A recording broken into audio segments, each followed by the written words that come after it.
Evangelho de Mateus, capítulo 22. A parábola do banquete nupcial. Jesus continuou a pregar-lhes por meio de parábolas, dizendo: O reino dos céus é semelhante a um rei que mandou realizar um banquete nupcial para seu filho.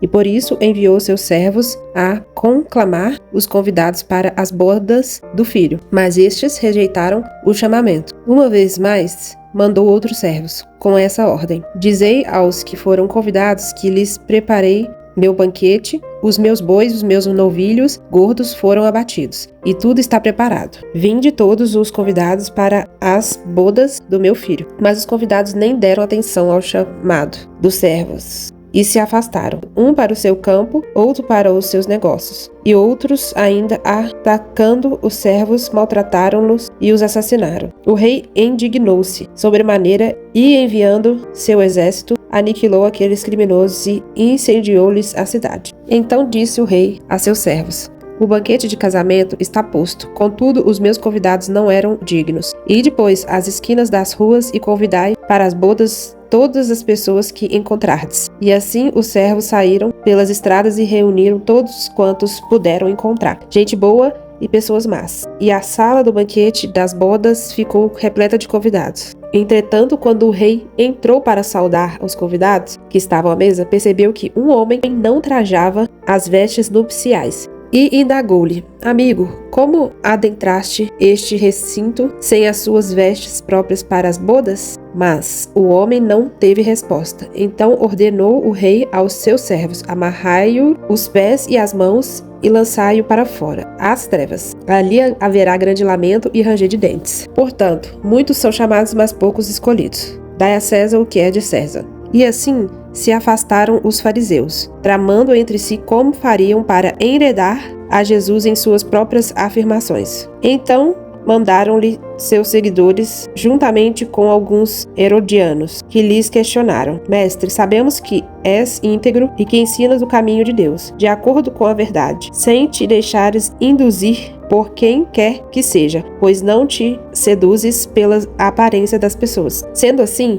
dize-nos, que te parece? É correto pagar imposto a César ou não? Contudo, Jesus percebeu a má intenção deles e replicou-lhes: Por que me tentais, hipócritas? Deixai-me ver a moeda com a qual pagais os tributos. E eles lhe mostraram um denário. Então lhes indagou: De quem é esta figura e esta inscrição? Responderam-lhes: De César. Então lhes afirmou: Portanto, dai a César o que é de César, e a Deus o que é de Deus. Ao ouvirem tal resposta, ficaram perplexos, e afastando-se dele, se retiraram. Os saduceus e a ressurreição. Naquele mesmo dia, os saduceus, que pregam a inexistência da ressurreição, aproximaram-se de Jesus com uma questão: Mestre, Moisés ensinou que se um homem morrer sem deixar filhos, seu irmão deverá casar-se com a viúva e dar-lhe descendência. Entre nós havia 7 irmãos. O primeiro casou-se e morreu. Como não teve filhos, deixou a mulher para seu irmão. Da mesma maneira ocorreu com o segundo, com o terceiro e até chegar ao 7º. Finalmente, após a morte de todos, a mulher também faleceu. Sendo assim, na ressurreição, de qual dos 7 ela será esposa?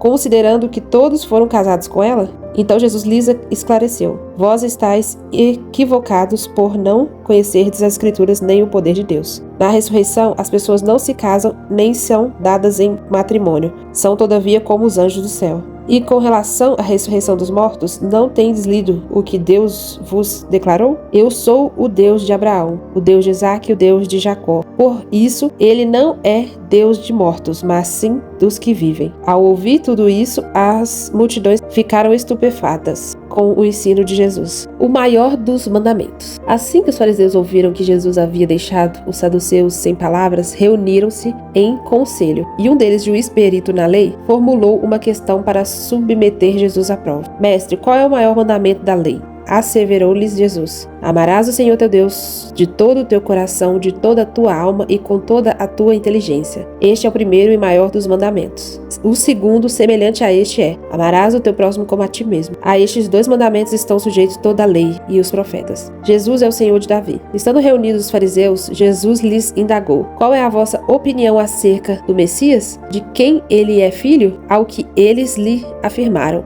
É filho de Davi. Contestou-lhes Jesus: Então como se explica que Davi, falando pelo Espírito, o trata de Senhor? Pois ele afirma: o Senhor disse ao meu Senhor: assenta-te à minha direita até que eu ponha os teus inimigos debaixo dos teus pés. Considerando que Davi o chama Senhor, como pode ser ele seu filho? E ninguém foi capaz de oferecer-lhe uma só palavra em resposta à questão. Tampouco ousou alguém mais, a partir daquele dia, dirigir-lhe qualquer outra pergunta.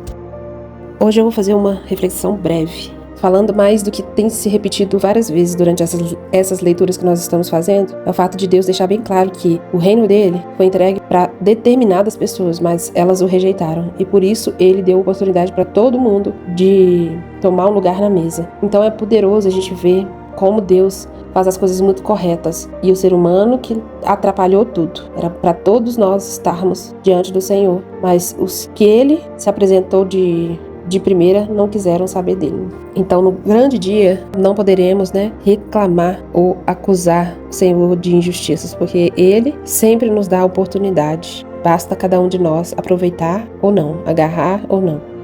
Senhor Deus, querido Pai, nós te agradecemos por mais um dia aqui fazendo devocional com o Senhor, tirando um tempo com o Senhor. Nós sabemos que não tem sido dias fáceis, não é fácil.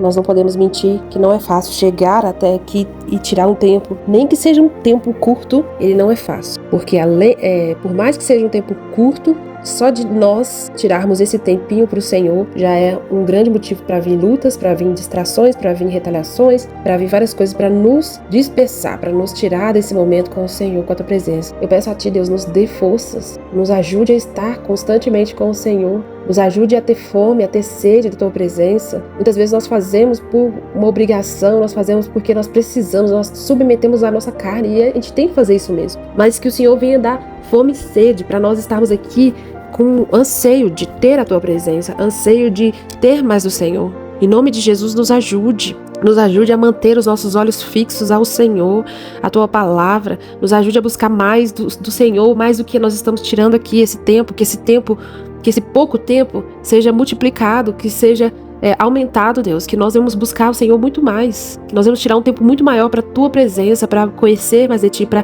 sentar e não só ler, mas refletir, não só ler, mas meditar na palavra do Senhor, que ela venha entrar em nós e venha fluir através de nós. Em nome de Jesus, nós te pedimos, Deus, que o Senhor nos fortaleça, que o Senhor abençoe nossas casas, a nossa família, nos reveste de todo mal, blinda a nossa casa, que os anjos do Senhor venham guardar a nossa entrada, a nossa saída, que os anjos do Senhor venham guardar o nosso lar. Em nome de Jesus, é o que nós te pedimos e agradecemos. Amém.